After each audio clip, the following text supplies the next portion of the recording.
మహాభారతంలో గొప్ప గురువు ఎవరో తెలుసా? అడవిలో ఉన్న ఒక సాధారణ ఆశ్రమం నుంచి ప్రపంచానికి మహాయోధులను తయారు చేసిన మహా గురువు ద్రోణాచార్యుడు. అడవిలో ప్రశాంతమైన వాతావరణంలో ఉన్న ఆ ఆశ్రమమే ద్రోణాచార్య గురుకులం. ఇక్కడ రాజకుమారులు సాదాసీదా జీవితం గడుపుతూ విద్య నేర్చుకునేవారు.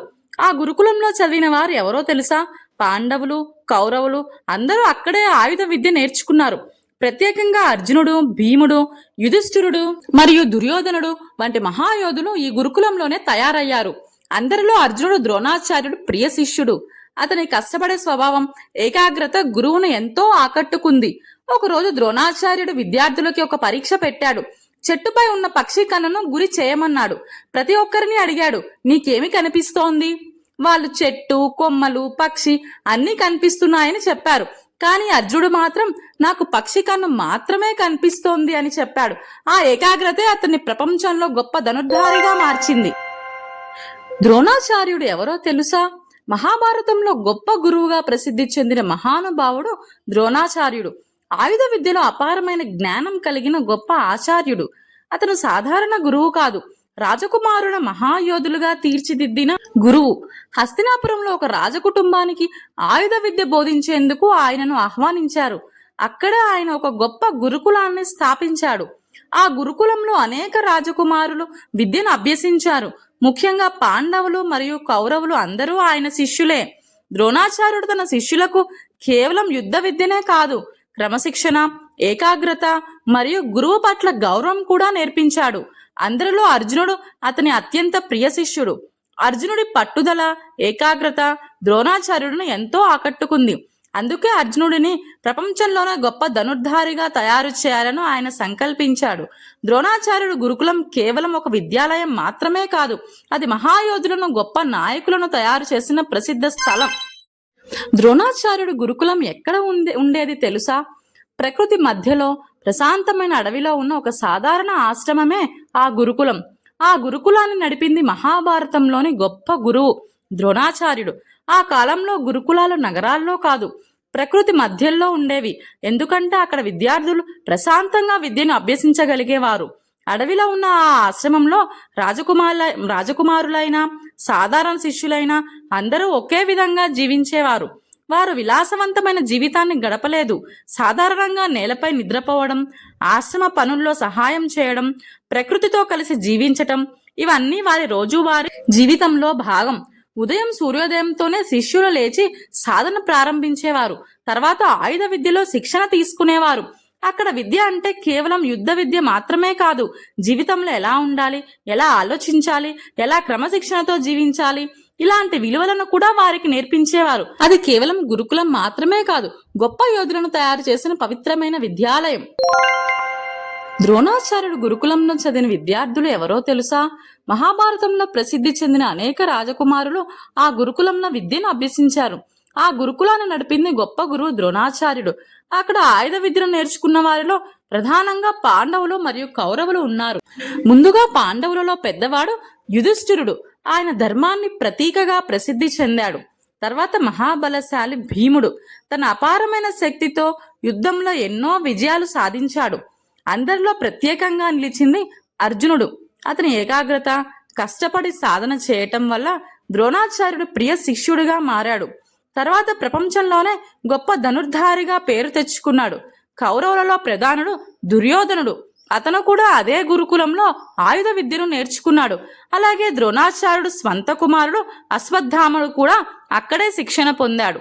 ఇలా మహాభారతంలో ప్రసిద్ధి చెందిన ఎన్నో యోధులు ఒకే గురుకులంలో ఒకే గురువు దగ్గర విద్యను అభ్యసించారు. ద్రోణాచార్యుడు గురుకులంలో అనేక మంది శిష్యులు ఉన్నారు, కానీ వారిలో ఒక శిష్యుడు ప్రత్యేకంగా నిలిచాడు. అతడే అర్జునుడు. మహాభారతంలో గొప్ప గురువైన ద్రోణాచార్యుడికి అర్జునుడు అత్యంత ప్రియ శిష్యుడు. అర్జునుడు చిన్నప్పటి నుంచే చాలా క్రమశిక్షణతో ఉండేవాడు. గురువు చెప్పిన ప్రతి మాటను ఎంతో శ్రద్ధగా పాటించేవాడు. విలువిద్యలో అతనికి ఉన్న ఆసక్తి అసాధారణం. ఇతరుల విశ్రాంతి తీసుకుంటున్నప్పటికీ అర్జునుడు మాత్రం సాధన కొనసాగించేవాడు. ఒకసారి రాత్రి భోజనం చేస్తున్నప్పుడు దీపం ఆరిపోయింది. అయినా కూడా అర్జునుడు ఆహారం నోటికి సరిగ్గా చేరింది. అప్పుడు అతనికి ఒక ఆలోచన వచ్చింది. చూడకుండా కూడా సాధన చేస్తే నా లక్ష్యాన్ని ఇంకా బాగా గురి చేయగలను అని భావించాడు. ఆ రోజు నుంచి రాత్రి వేళలో కూడా సాధన ప్రారంభించాడు. అతని ఈ కష్టపడి సాధన చేయటం, ఏకాగ్రత, గురువు పట్ల గౌరవం చూసి ద్రోణాచార్యుడు ఎంతో ఆనందించాడు. అందుకే అర్జునుడిని ప్రపంచంలోనే ఉత్తమ ధనుర్ధారిగా తయారు చేయాలని ఆయన నిర్ణయించుకున్నాడు. పక్షి కన్ను పరీక్ష. ఒకరోజు గొప్ప గురువు ద్రోణాచార్యుడు తన శిష్యుల ఏకాగ్రతను పరీక్షించాలని నిర్ణయించాడు. అందుకోసం ఒక ప్రత్యేకమైన పరీక్ష పెట్టాడు. ఒక చెట్టుపై ఉన్న పక్షిని చూపిస్తూ, మీరు అందరూ ఈ పక్షి కన్నును గురి చేసి బాణం సంధించాలి అని చెప్పాడు. అంతేకాదు, ప్రతి విద్యార్థిని ఒక్కొక్కరిని పిలిచి ఒక ప్రశ్న అడిగాడు. మొదట వచ్చిన శిష్యుడు అడిగాడు, నీకేమి కనిపిస్తోంది? అతను చెప్పాడు, గురువర్య, నాకు చెట్టు, కొమ్మలు, పక్షి అన్నీ కనిపిస్తున్నాయి. ద్రోణాచార్యుడు అతనిని పక్కకు నిలబెట్టాడు. ఇలా మరి కొంతమందిని అడిగాడు. వారందరూ చెట్టు, కొమ్మలు, పక్షి అన్నీ కనిపిస్తున్నాయని చెప్పారు. చివరగా అర్జునుడు వచ్చాడు. ద్రోణాచార్యుడు అతనిని అడిగాడు, అర్జున, నీకేమి కనిపిస్తోంది? అర్జునుడు ప్రశాంతంగా సమాధానం ఇచ్చాడు, గురువర్య, నాకు పక్షి కన్ను మాత్రమే కనిపిస్తోంది. అప్పుడు ద్రోణాచార్యుడు ఆనందంతో చిరునవ్వు నవ్వాడు. ఇప్పుడు బాణం సంధించు అని చెప్పాడు. అర్జునుడు బాణం విడిచాడు. అది నేరుగా పక్షి కన్నును తాకింది. ఈ పరీక్ష ద్వారా ద్రోణాచార్యుడు ఒక గొప్ప పాఠం నేర్పించాడు. ఏకలవ్యుడి కథ. మహాభారతంలో గురుభక్తికి గొప్ప ఉదాహరణగా నిలిచిన కథ ఏకలవ్యుడి కథ. అడవిలో నివసించే ఒక గిరిజన బాలుడు ఏకలవ్యుడు. అతనికి విలువిద్య నేర్చుకోవాలనే గొప్ప కోరిక ఉంది. ఆ కాలంలో ఆయుధ విద్యలో అత్యుత్తమ గురువు ద్రోణాచార్యుడు. అందుకే ఏకలవ్యుడు ఆయన దగ్గరకు వెళ్లి శిష్యుడుగా స్వీకరించమని కోరాడు. కానీ కొన్ని కారణాల వల్ల ద్రోణాచార్యుడు అతనిని శిష్యుడుగా తీసుకోలేకపోయాడు. అయినా కూడా ఏకలవ్యుడు నిరాశ చెందలేదు. అతను ద్రోణాచార్యుడిని తన మనసులో గురువుగా భావించాడు.